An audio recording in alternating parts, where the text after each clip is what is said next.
देख रहे हैं इन डार्क राजकुमार के साथ। तो चलिए पढ़ते हैं आज की कहानी की ओर। दोस्तों, मेरा नाम अनुज है और मैं रांची में रहकर नौकरी करता हूँ।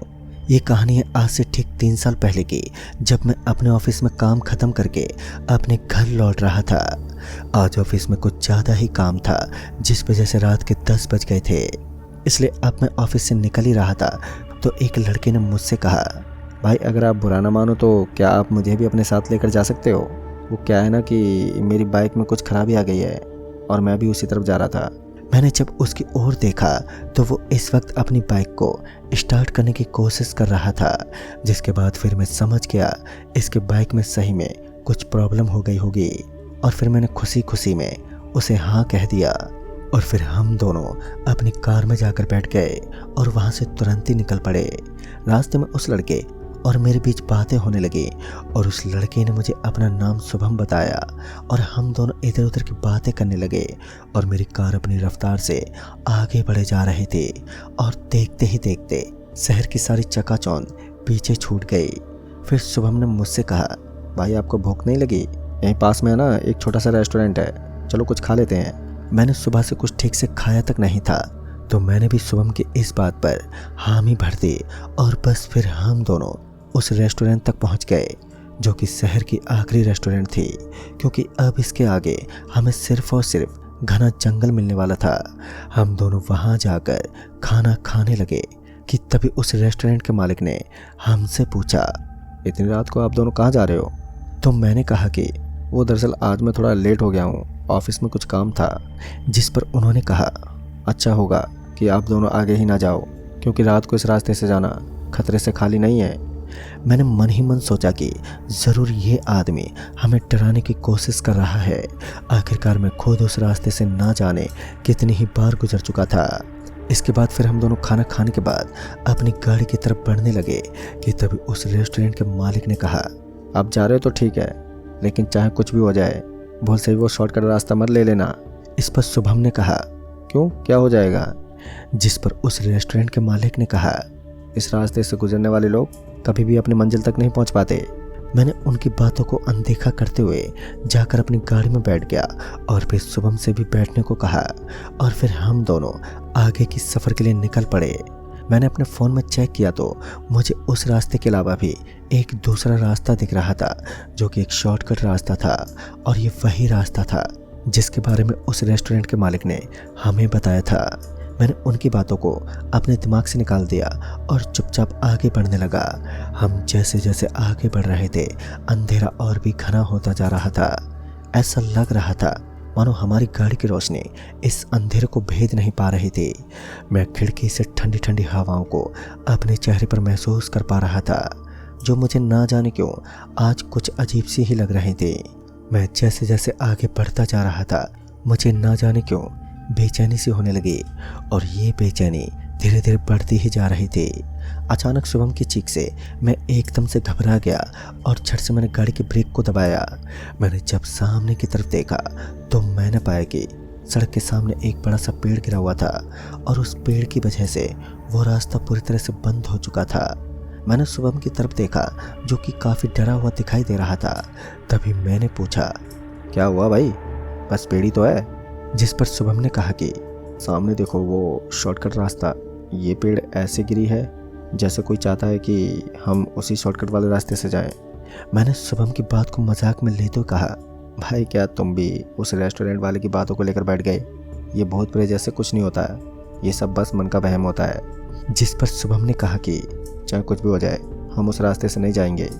जिस पर मैंने कहा कि कुछ नहीं होगा यार, वैसे भी हम उस रास्ते से 15 मिनट में शहर तक पहुंच जाएंगे। इससे पहले कि शुभम मुझसे कुछ कह पाता, मैंने गाड़ी को स्टार्ट कर दिया और आगे की तरफ बढ़ने लगा। शुभम समझ गया था कि मैं पीछे नहीं हटने वाला, इसलिए उसने झट से कार के शीशे बंद कर दिए और डरकर चुपचाप बैठ गया। लेकिन फिर मुझे कुछ अजीब सा महसूस हुआ। मुझे ऐसा लगा जैसे कोई आदमी हमसे लिफ्ट मांग रहा हो। वो आदमी सड़क के बिल्कुल बीचों बीच खड़ा था। इससे पहले कि मैं शुभम से कुछ पूछता कि शुभम कहने लगा, गाड़ी मत रोकना, ये ज़रूर कोई आत्मा होगी। मैंने शुभम से कहा, अरे ऐसे कैसे हो सकता है, कोई इस रास्ते में फंस गया हो और उसे हमारी मदद की ज़रूरत हो?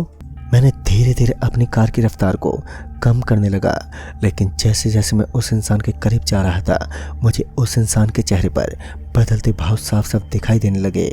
मैं समझ गया कि शुभम सही है, ये कोई इंसान नहीं बल्कि कोई आत्मा है। मैंने झट से अपनी गाड़ी मोड़ते हुए बगल से निकल गया, लेकिन वो रास्ता छोटा होने के कारण वो आदमी हमारी कार से टकरा गया। लेकिन हैरान की बात तो ये थी कि उस आदमी के टकराने की कोई भी आवाज़ हम दोनों को सुनाई नहीं दी। मैंने कार के शीशे में देखने की कोशिश की, लेकिन मैंने देखा कि पीछे कोई नहीं था। मैं समझ ही नहीं पा रहा था कि आखिर वो आदमी कहाँ चला गया। और इतना कुछ होने के बाद मुझे भी अब डर लगने लगा था।